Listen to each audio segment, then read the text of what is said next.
Beri ayaa waxaa jiray nin dhalinyaro ah oo ka shaqayn jiray meel warshad ah. Tababarihiisii oo ahaa farsamayaqaan rogcaddaa ah ayaa waxa uu baray inuu hadalka yareeyo, wax badanna qabto, uusanna joojin weligiis xirfadiisa la xiriirta shaqada warshadda. 10 sano kadib, ninkii odayga ahaa shaqada ayuu ka fadhiistay. Ninkii dhalinyarada ahaana wuxuu noqday farsamayaqaan heer sare ah. Hawshiisiina wuu sii watay isagoo ku dadaalaya sidii wax loo baray. Maalin maalmaha ka mid ah, ninkii dhalinyarada ahaa waxa uu soo booqday tababarihiisii. Odaygii tababaraha ahaa wuxuu arkay in uusan faraxsanayn midka yar, wuxuuna weydiiyey maxaa ku helay. Ninkii dhalinyarada ahaa inta uu xoog u neefsaday ayuu ku jawaabay, waxaan ahaa mid raaco tilmaamahaadii oo idil. Sanadihii aan ka shaqaynayay warshadda, dhib iguma haynin wax kasta oo aan qabto. Waxaan ku dadaali jiray aamusnaanta, diiraddana saari jiray shaqadayda. Waan ogahay inaan shaqo fiican ka qabtay warshadda, waxaana warshadda ka bartay xirfad kasta oo la baran karay.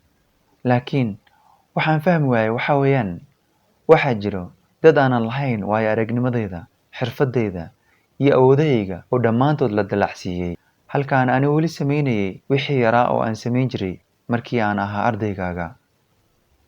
Ninkii odayga ahaa wuxuu weydiiyey, ma ku qanacsan tahay inaad warshadda lafdhabar u noqotay? Ninkii dhalinyarada ahaa madaxa ayuu raxay, wuxuuna ku jawaabay haa.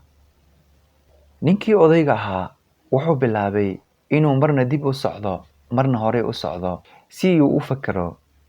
Xogaa kadib wuxuu jalaacay midkii yaraa. Waa inaad ka codsataa warshadda hal maalin oo fasax ah, adigoo isticmaalaya sabab kasta oo aad jeceshahay. Waxaa la joogaa xilligii aad kastoo nasan lahayd. Ninkii dhalinyarada ahaa wuxuu la yaabay talada la siiyey.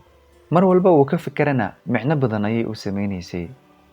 Wuxuu u mahadceliyey tababarihiisii si degdeg ahna wuu uga tegay si uu fasax uga soo qaato warshadda.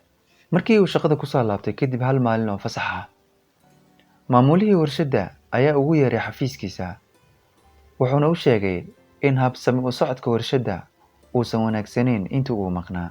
Shaqaalihii kale oo dhanna waxay la kulmeen dhibaato uu isagu si fudud u xallin lahaa. Wax fikrad ahna kama aysan haysan sida loo xalliyo dhibaatooyinkaas. Isaga oo garwaaqsaday muhiimadda uu leeyahay, maamulihii warshadda wuxuu go'aansaday inuu u dallacsiiyo ninkii dhalinyarada ahaa jagada farsamayaqaan sare, si uu ugu mahadceliyo uguna dhiirigeliyo inuu sii wato shaqadiisa wacan. Ninkii dhalinyarada ahaa aad ayuu ugu riyaaqay xigmadda tababarihiisa. Isagoo isla hadlaya ayaa wuxuu yidhi, xaqiiqdii tani waa sirta guusha. Wixii halkaa ka bilowdo, mar kasta uu dareemo in la siinayo wax ka yar waxa uu u qalmo, wuxuu qaadan jiray hal maalin oo fasax ah.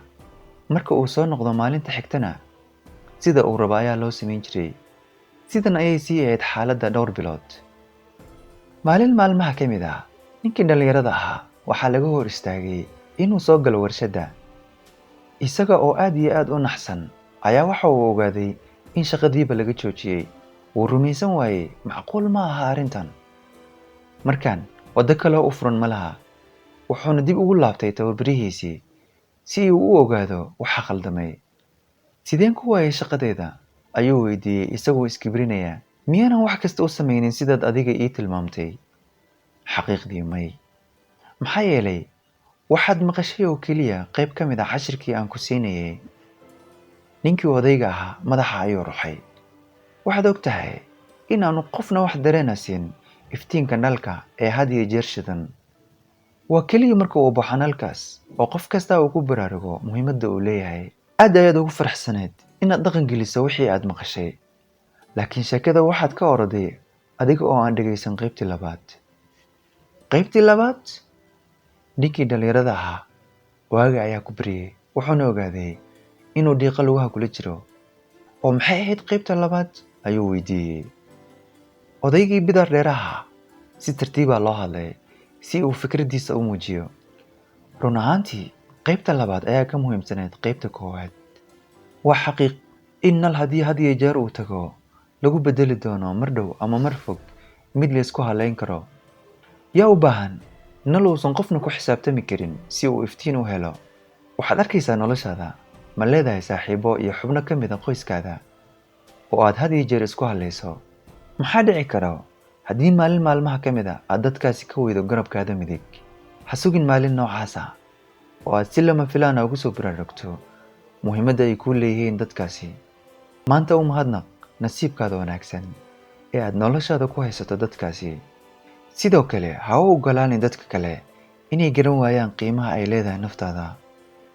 laakiin isla xilligaas shaqadaada qabso, hana ka istaagin wax kasta oo aad qabsato adigoo u sababaynayo inaysan u soconin sida aad adiga doonayso. isku day inaad hesho dheelitirka nolosha. noloshana waxay kuugu abaalgudi doontaa inay kugu soo celiso dheelitirkeeda.